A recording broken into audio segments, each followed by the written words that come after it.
Above the refrigerator, there's 4 switches we should pay attention to.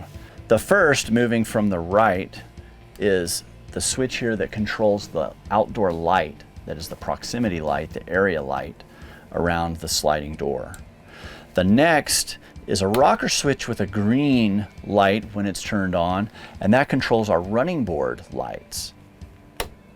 Then moving on towards the door, we have our awning control. So this either lets our awning go out or brings our awning in.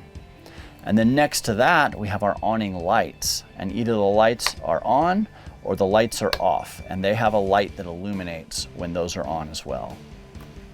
Then we also have one more 120 power outlet. I'm in the garage space. If the bed was in its down position, it would be right here. And right here on the wall, we have a 120 volt outlet next to a light switch that does the lights in the ceiling when the bed was down. That would light your sleeping area. And then we have another light switch here that illuminates the bottom of the bed that will light the garage area. We're now in the back door of the van, and on the left side, we have a couple of switches here. The top, this is another circuit breaker. If I turn this to the up position, it is going to completely disconnect the inverter. So if we want to cut all 120 volt power off of batteries, this is what we would switch. The next switch down, there's another rocker switch. It's doing the lights here in the garage area. This is nice just if you need to get in here and see a little something at night.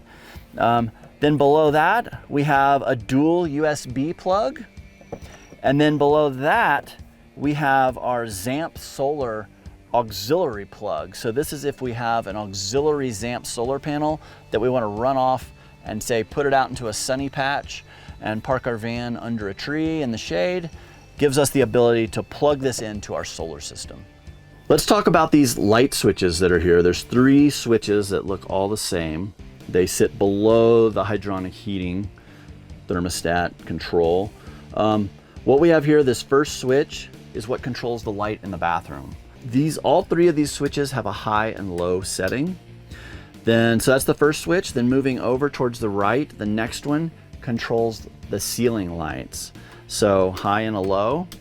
And then the third one, as we move to the right, controls your strip light, the LED light that is on the top of the aluminum cab over shelf. And it has a high and a low setting.